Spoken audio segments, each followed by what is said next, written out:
Good morning and welcome. Recording here from Melbourne, Australia.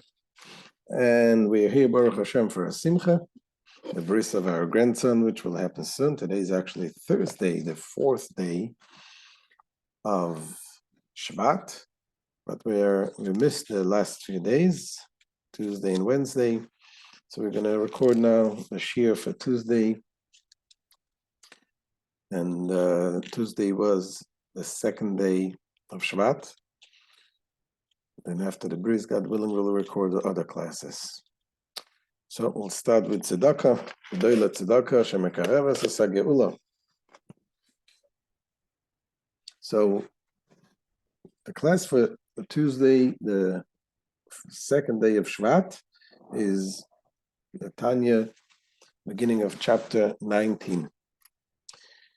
And in chapter 18, the Alter Rebbe explains the point of the hidden love, ahava mesoteres, the hidden love that there is in each and every one of us.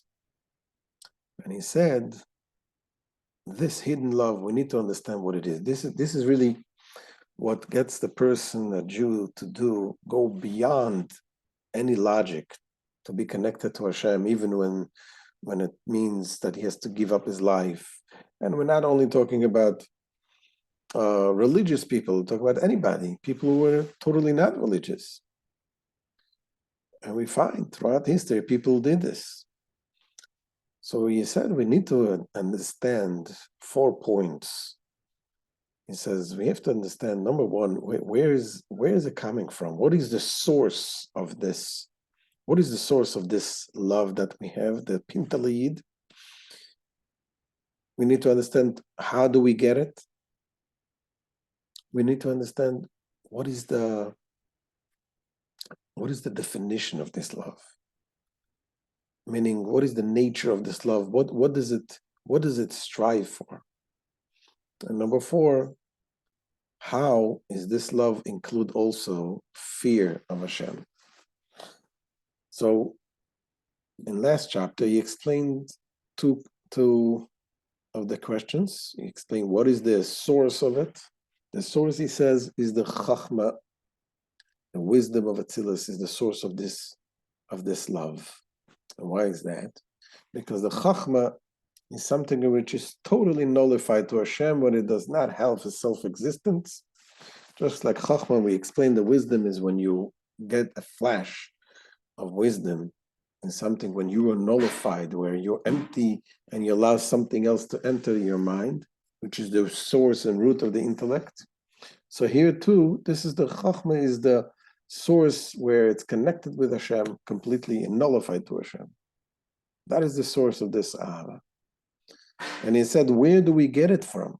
We get it as an inheritance from our ancestors, Avram, Yitzchak, and Yaakov.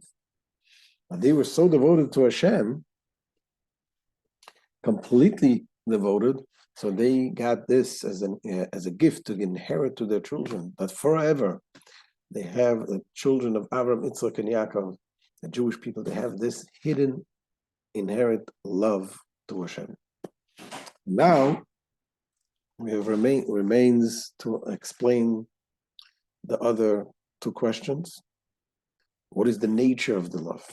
And that's what he focuses on today's lesson.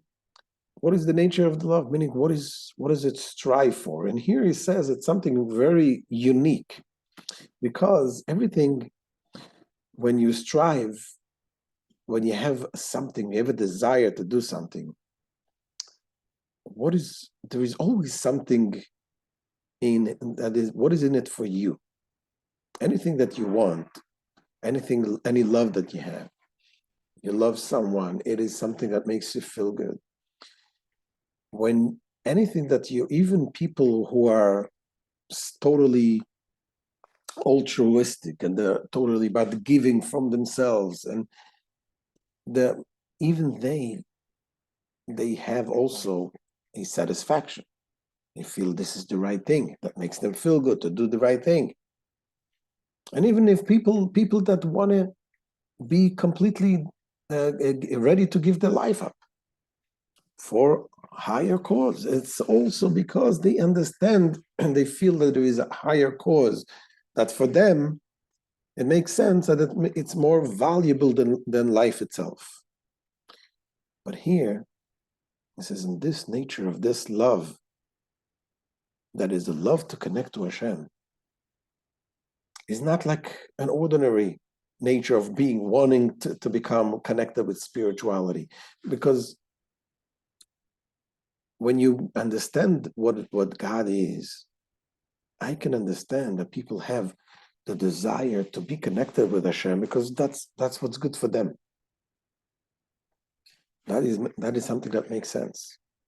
But in this love, it comes from a point where the love gets the person to be completely self-nullified in the existence of God. And Alter Rebbe says that this is why our sages compare this to a flame fire.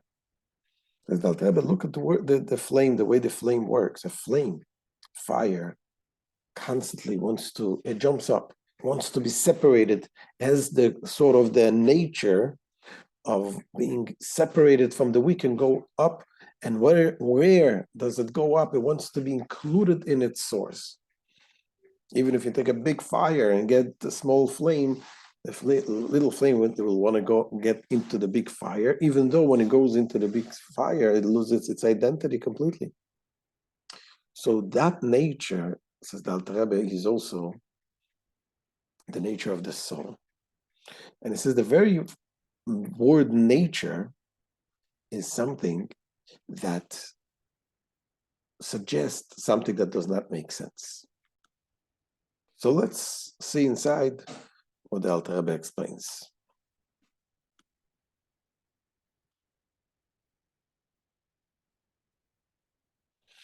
Says the Alter Rebbe, chapter 19. To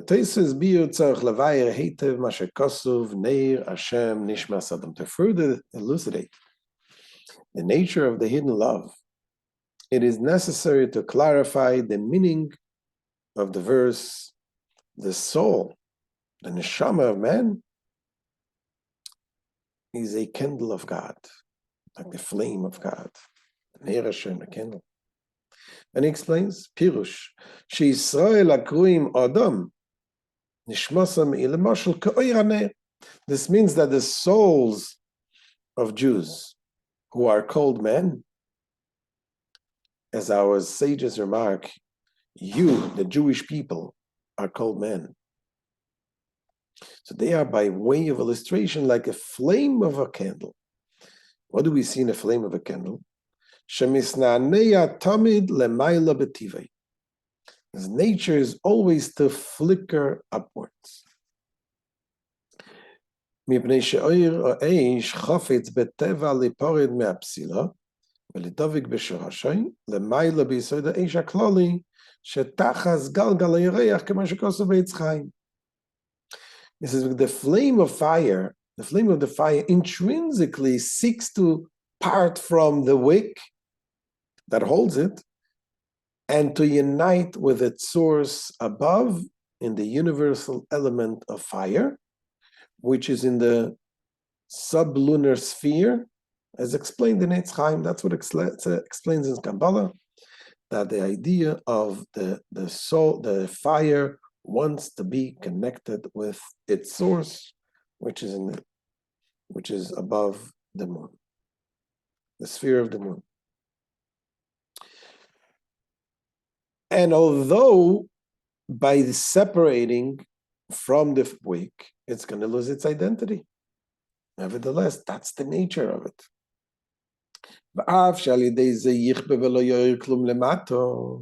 Although thereby, by parting from the wick and becoming part of its source, it would be extinguished and would emit no light at all here below. Not only that, but also above in its source, when the flame goes in, is included in a big fire, or talking about connecting to its source. its identity would be lost within that of its source. Nevertheless, that is the nature of the fire. Yet this is what it desires by nature, meaning it constantly stains upward, as though this was its conscious desire. That's what we see the nature of the flame. The same thing says the Alter Rebbe is the neshama of a Jew. Kach nishmas adam v'chein pchinas ruach v'nefesh. Just as the candle constantly seeks to reunite with its source, so also is the neshama of a Jew. And also the levels of ruach and nefesh, which are the three different levels of the soul in the person. They all have that unexplicable desire to connect to Hashem, to the source. The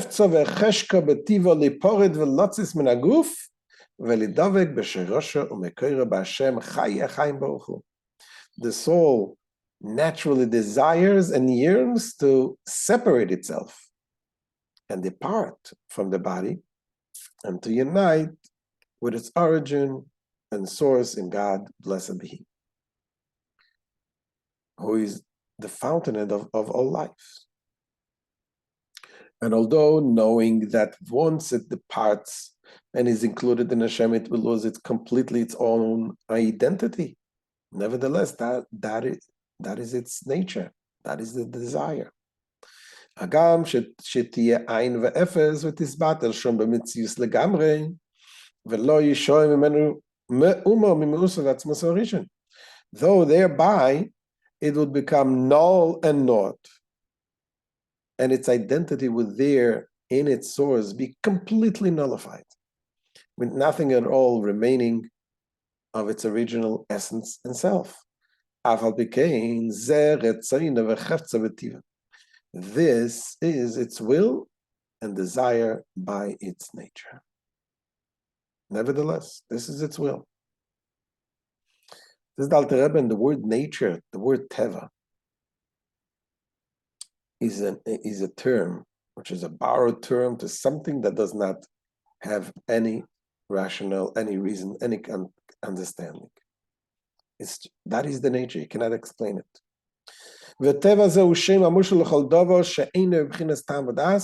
Nature is an applied term for anything that is not in the realm of reason and comprehension.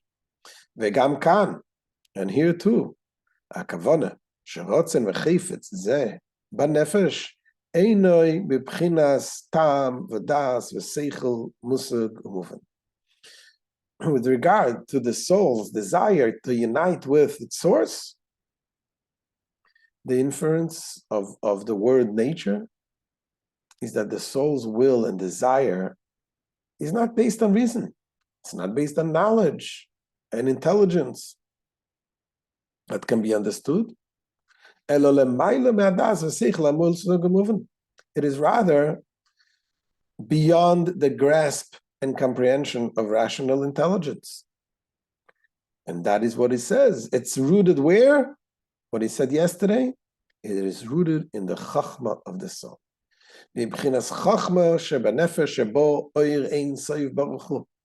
For this nature is the soul's faculty of chachma. And as discussed in previous chapter, chachma is the faculty that transcends comprehension, a faculty wherein the light of the blessed Ein Sof abides.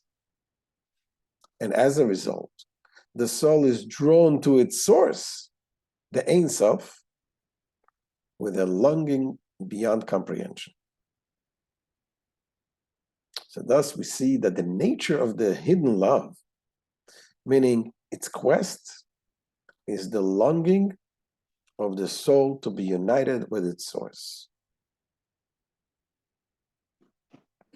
So this is the end of the shir, the lesson for Monday, Tuesday, the second day of Shevat.